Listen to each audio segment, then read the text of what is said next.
Cincinnati Bengals, AFC North. Mm-hmm. What do you like? What do you don't like? They made big news, by the way, last night. We haven't talked about Orlando Brown comes in to play left tackle. Is that going to be your favorite? I think it's fine. I don't know if it's. I mean, it's the only re-signing Jermaine Pratt or Orlando Brown are the two that are competing here. Don't you dare forget about re-signing Michael Thomas, the safety, special teams ace. Yeah. I saw the Bengals tweet it out. They said pen to paper, and they had a big smile. He's a former winner of PFF Special Teams Player of the Year. There you go. That's our best one. But Orlando Brown coming in is an interesting one. It's interesting at the least. So is the contract. So they front-loaded that thing heavy. That part I like. $31 million is in the first year or as a bonus, whatever. Like $31 million, it's the highest amount guaranteed or given in the first year or whatever the thing is specific to an offensive lineman in NFL history. And that is done deliberately because they're about to have some giant money coming down the pike in Joe Burrow and Jamar Chase. Like they've structured this thing in such a way as we're going to get all the money out of the way early because we don't have money later on. That part I think is great. Yes. Anticipating Joe Burrow, Jamar Chase, being those guys.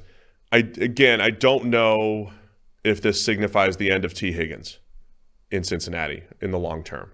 I think the Orlando Brown signing has to pair with figuring out T. Higgins. So Higgins is going to head into year 4 of his contract. 4 out of 4, right? He's not a first rounder. Do you just let him play it out? Do you actually listen to trade offers and think, this is what the Chiefs kind of did? I mean, this is a Chiefs-ish blueprint, specifically also getting Orlando Brown, but basically saying we have choices where we can put our big investment. And the Chiefs chose offensive line to the detriment of their receiving core, letting Tyreek Hill go, but they traded high, right? They sold high on Tyreek Hill and basically got 4 or 5 players in exchange. Do the Bengals take that forward-thinking approach? Because at some point, they have to make that decision. Do we want nearly half of our cap locked up in basically skill position players, Burrow, Chase, and Higgins? Well, and I don't know that they do. But do you just let Higgins play one more year, and this is your go for a year for the Super Bowl? Because Chase plus Higgins is, that's what we're preaching for every other team to do this, right? To go get 2 and 3 and 4 playmakers. The Bengals already have it, and now they're choosing: do we remain in this spot? Do we lock that, or do we let it play out, or do we lock it up for the long term? Yeah, the longer it goes, the more it looks like it's going to be a Jesse Bates type of situation where they're kind of planning all along that they're not really going to re-sign this guy to the next contract, but they're going to play him out as long as they can have him, which is the end of his contract, then a franchise tag, and then he walks.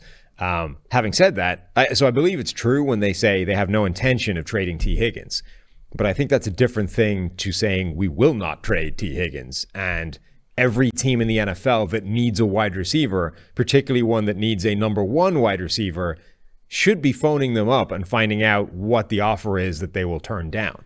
Like, we have no intention of trading him. Okay, so a 2nd-round pick, forget it. Well, does a 1st-round pick change the answer to that question? Because, he's not as good, I don't think, as A.J. Brown. But you said all last year there's not a better 1st-round pick spent last season than the one spent to acquire A.J. Brown. That can be true this year as well. There might not be a better 1st-round pick spent than the one used to acquire T. Higgins if a 1st-round pick will pry him away from Cincinnati. So every team that's still in that market, and New England should be one of them, should be making that phone call and finding out just how wedded they are to that idea of keeping him around. But the other area, the area where they really do appear to be running the Kansas City playbook, is the determined fashion that they have attacked that offensive line since the moment they were sure of Joe Burrow. Like, oh no, we got him hurt. We have to overhaul this thing. They bring in 3 guys in the first couple of days of free agency a year ago. They're not done. They go after aggressively a guy as good as Orlando Brown to pick the one position that was sort of they thought was okay. And then Jonah Williams has a bad year, albeit battling through injuries. Now they probably flip him to right tackle and either make him compete with Lyle Collins or simply the Collins thing was, 1 year and done. That itself is an interesting, decision. We've talked about all the offensive tackles that have been moving sides. Jawan Taylor is apparently going to be on the left side for the Chiefs. Orlando Brown obviously moved to the left and is going to be staying on the left. Jonah Williams, I think the last time he played on the right side was 2016, like 1 year at Alabama earlier in his career. He was the right tackle when Cam Robinson was the left tackle, right? And then flipped to the left side as soon as Robinson went to the NFL. That's the last time he played right tackle. So that's not a gimme. Yeah, I mean, it's interesting, man. It's an interesting play. I'll say I like the Orlando Brown move. I think it's fine. I like the fact that they do want to shore up the offensive line. I'm fascinated to see what they do next with Higgins. And even though, again, I want to look at a depth chart and say, try to cover him and him and him. That's when I look at a team and I'm breaking them down. That's kind of where I start. Who's throwing the ball, and who's he throwing to?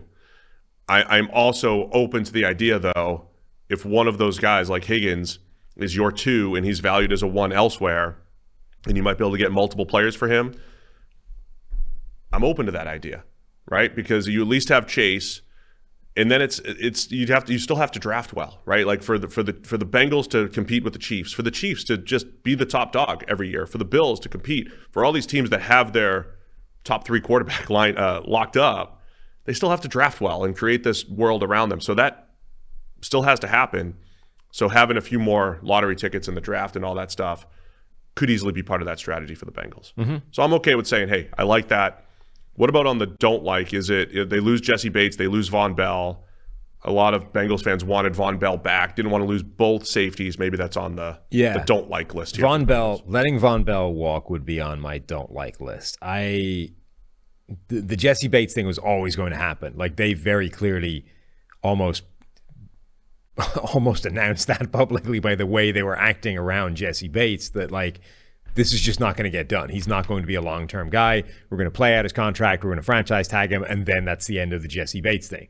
So that's been coming for a long time. They knew they weren't going to be having him. That's why they drafted a guy like Daxton Hill to come in and replace him in a succession plan. But now they got to do both starting safeties in one offseason. And that's just a bigger headache than a team that wants to be in a Super Bowl probably wants in any given year.